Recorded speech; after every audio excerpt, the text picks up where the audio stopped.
अब इस समय आप जिंदगी के एक खुशहाल मोड़ पर हैं हर तरफ से, या कोई? मुझे जिंदगी तो अपने चैलेंजेस रखती है हमेशा। मुझे काम को लेकर बहुत मजा आ रहा है और यही दिन देखने के लिए मैं शायद एक्टर बना था जहाँ के मुझे अपने किस्म की कहानियाँ चुनने को मिले और जहाँ मुझे अपने किस्म का काम करने को मिले। कई बार आप एज एन एक्टर बहुत इनसिक्योर होते हैं, ज्योतिषियों को के पास भी जाते हैं, तो मेरा सबसे बड़ा सवाल यही होता है, सब लोग मतलब अरे आप तो एस्टेब्लिश है, अरे आप तो, मेरा सवाल उनसे यही होता था कि वो टाइम कब आएगा जब मुझे अपने तरह का काम करने का मौका मिलेगा जो मैं करना चाहता हूँ। अभी तो मैं दूसरे आदमी की कहानी सुना रहा हूँ, अभी तो मैं मतलब उसका कन्विक्शन है, उसमें मैं किसी तरह से फिट इन होने की कोशिश कर रहा हूँ, यू नो। बट मेरा अपना जो एक्सप्रेशन है, मेरी अपनी जो रिफ्लेक्शन है जिंदगी का, वो कब ऐसे रोल आएंगे जिसमें मैं अपने आप को एक्सप्रेस कर पाऊंगा।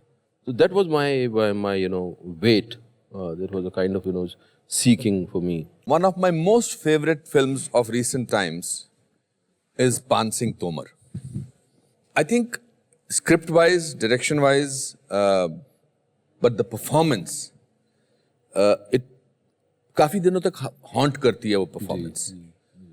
आपका source मैंने सुना है, was the source of that actor or that character from your father? Yeah, It was. it was. There are some roles which needs a kind of model in front of you. So I couldn't find anybody, but there were kind of images, my father's images, you know, and that really helped me because the way he used to carry himself, I think वहाँ से काफी कुछ, even उनका you know the way he used to walk, the you know his attire, his you know, वो बहुत remind कराया मुझे अपने फादर। मेरी बड़े अजीब इत्तेफाक हुए यू नो कि जैसे मेरी नानी से बहुत ज़बरदस्त लगाव था मेरा। मेरी माँ से हमेशा जब मेरा कुछ अनबन रहता था, अनबन लाइक हम हमेशा कुछ खिटपिट चलता था, you know. I used to always seek her attention, किसी दिन मुझे एक्नॉलेजमेंट मिलेगा उनसे। वो कभी नहीं होता, मेरी नानी से मिलता था। अच्छा। वो आती थी कभी कभी तो बोलती थी कि यार तू इस बच्चे का पता नहीं क्या करेगी, मैं इसको ले जा रही हूँ। एंड देन मैं उनके पास चला रहता था वहाँ, बिल्कुल पीसफुल अपना यू नो। मुझे अपना कमरबंद भी बांधना नहीं आता था, नाड़ा भी बांधना नहीं आता था तब, बट मुझे याद है वो दिन। मैंने एक दिन जब मैं नेमसेक शूट कर रहा था तो सडनली मेरे नज़र दीवार पे गई और दीवार पे मेरे फोटोग्राफ्स लगे हुए थे मेरी फैमिली के, उसमें मेरी नानी थी। अच्छा। हाँ, एंड मैंने कहा यार ये कहाँ गई, देखो न्यूयॉर्क, एंड तब तक उनकी डेथ हो चुकी थी। सडनली यू नो कुछ यू नो एकदम I start crying, you know.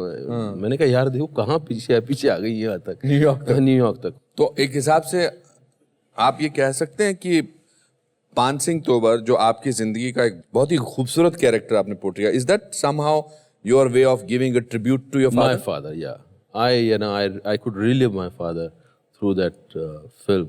And मेरा फादर के साथ बहुत जैसे उनकी डेथ के बाद कई सालों तक, 10-12 साल तक, मतलब उनका जब भी ख्याल आता था तो कुछ अंदर हिल जाता था एकदम, क्योंकि लगता अरे नहीं है, अरे नहीं है, मतलब यकीन आने में कई साल लग गए।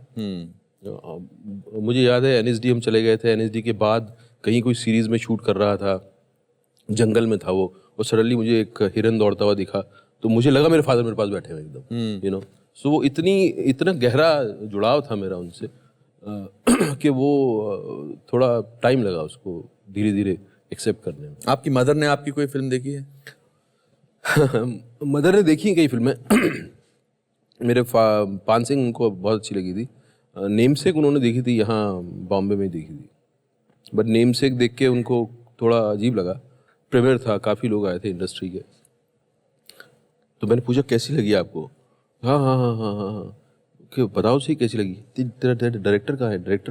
मैंने कहा मीरा नायर है वहाँ खड़ी हुई वो उधर, बुला उसको, बुला इधर बुला। मैंने कहा क्यों बुलाऊँ, क्या किया उसने? निशाद के उसको मेरा बच्चा ही मारने को मिला था फिल्म के अंदर। वो माँ के जज्बात से बाहर नहीं निकल सकी। बोली मैं उससे पूछूंगी, बुला उसको, बुला इधर। रहने दो आप। तो मैंने मीरा को जाके बोला, मैंने कैसा बोल रही है वो, तो मीरा हंसी बहुत। आपके वीकर मोमेंट्स में आपकी स्ट्रेंथ कौन है? मेरे बच्चे। आपके बच्चे? उनका सोच के अच्छा लगता है, बट रियलिटी जिंदगी की ये है कि you can not depend on anybody emotionally. It's only you can help yourself, nobody else can. Success कितनी इंपॉर्टेंट है आपके लिए? एक्नॉलेजमेंट या सक्सेस इंपॉर्टेंट है। मैंने बहुत गुमनाम ज़िंदगी गुजारी है और मुझे एक्नॉलेजमेंट बहुत अजीज़ है। अब आप टोंक पे जाते हैं तो अब टोंक जो है वो आपके नाम से जाना जाता है कि यहाँ इरफान खान यहाँ के हैं। जी जी। Do you feel good about it? Obviously. I feel good about it, but I can't have a normal life there. But I feel nice about it. कभी-कभी आप के बारे में do you think you can be confused as an arrogant person? Yeah. My silence. This also, you know, I realized because मैं कम बोलता था तो अलग-अलग लोगों के अलग-अलग perceptions होते थे। कुछ लोगों को लगता था कि ये arrogant है। कुछ लोगों को लगता है कि हमारा मजाक बना रहा है। मजाक उड़ा रहा है। मजाक बना रहा है। जबकि मैं खुद मजाक का पात्र था actually, you know, and I think there is nothing in our hand. और कुछ बातें हमें जैसे बचपन में बोली गई हैं वो हमारे खून में रच बस गई हैं। मेरी माँ अक्सर बोलती थी कि अरे कैसे चल रहा है, कैसे चल रहा है, जमीन बद्दुआ देगी तुझे। मैंने जमीन बद्दुआ देगी, मैंने पत्थर है ये, मट्टी है। बोले जिंदा है वो। वाह। एंड देन अब मुझे लगता है कि यार ये क्या बात थी। अब उन्होंने सोची नहीं होगी, उन्होंने भी कहीं से ली होगी, लेकिन इस बात में कितना बड़ा सत्य छुपा हुआ है कि ये प्लैनेट जो है जिंदा है और हम उसके पात्र हैं, हम उसके अंग हैं।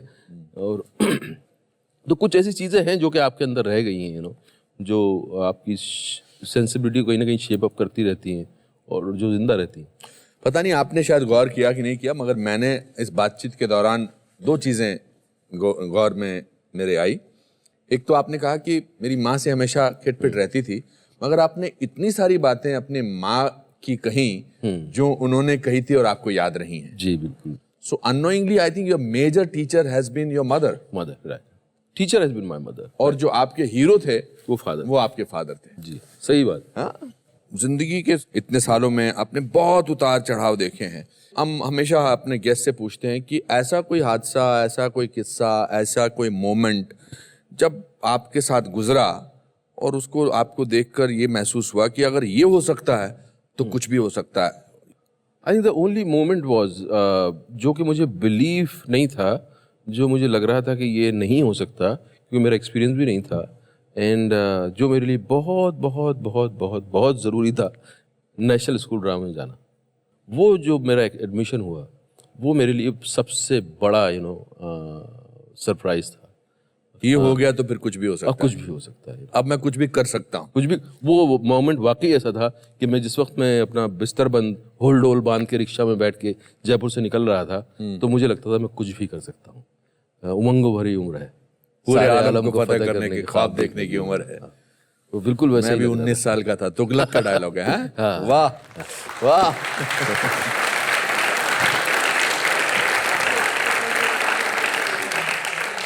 चलिए अब वक्त आ गया है यहाँ बैठी हमारी जो ये ऑडियंस है इनको भी एक कुछ भी हो सकता है मोमेंट देने का।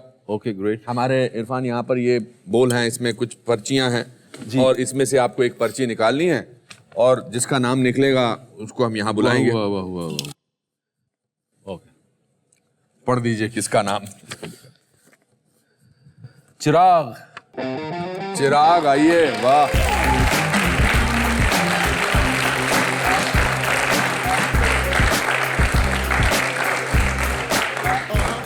चिराग बेटा क्या हाल है? कैसे हैं आप चिराग साहब? बैठिए। कंग्रेचुलेशंस। चिराग। जी सर। कुछ भी हो सकता है? कुछ भी हो सकता है। क्या करते हो? सर मैं एक असिस्टेंट डायरेक्टर हूँ। किसको असिस्ट करते हो? मैं टीवी सीरियल करता हूँ सर। अच्छा जी कितने महीने हो गए बॉम्बे में? सर 2 साल हो गए। 2 साल हो गए। जी। क्या सवाल पूछना चाहते हो आप इरफान से? मेरा सवाल है इरफान भाई से कि आपको शोले फिल्म ऑफर होती अगर उस टाइम पे तो आप कौन सा कैरेक्टर करते और क्यों? बच्चन साहब का।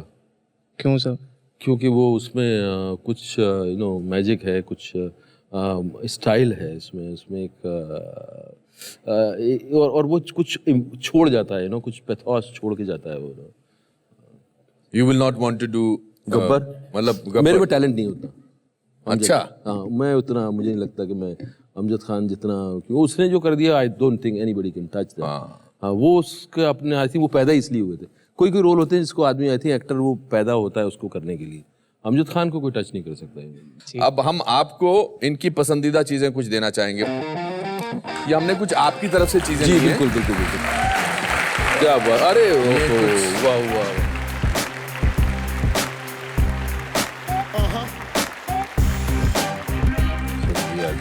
चलिए, और आपका सेल्फी मोमेंट।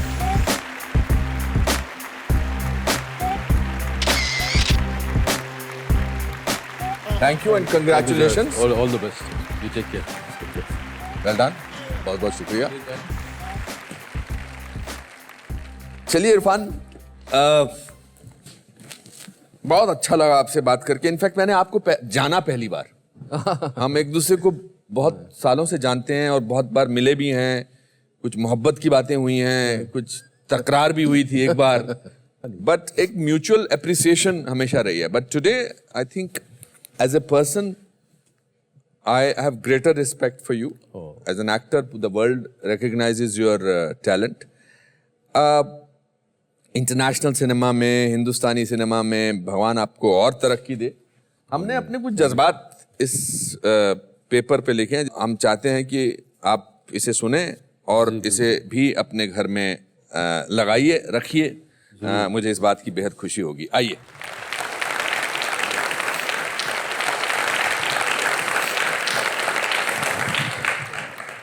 हिंदुस्तानी सिनेमा जगत की अनूठी अस्मिता इरफान, आपको हमारा आदाब। आप एक अतुलनीय शख्सियत हैं। आपकी नायाब कला और शिल्प का अनुभव एक अद्भुत एहसास है। अभिनय की कला को एक विचित्र शैली प्रदान कर आपने एक नई सोच को जन्म दिया है। आपकी कड़ी मेहनत और दृढ़ता हर पीढ़ी के लिए एक प्रेरणा है। अपने अपरंपरागत अंदाज से आप हमें यूं ही मनोरंजन प्रदान करते रहें, यही हमारा आपसे निवेदन है। Anupam Kher. Oh, thank you so much, sir. Thank you so much.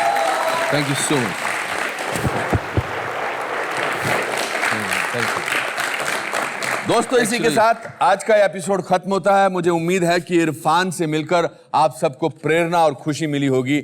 हम वादा करते हैं कि अगले हफ्ते फिर मिलेंगे एक नए दोस्त और उसकी विचित्र कहानियों के साथ। तब तक के लिए अपना ख्याल रखिए और याद रखिए कि जिंदगी के हर मोड़ पर एक सरप्राइज छुपा होता है, क्योंकि लाइफ में कुछ भी हो सकता है। Thank you.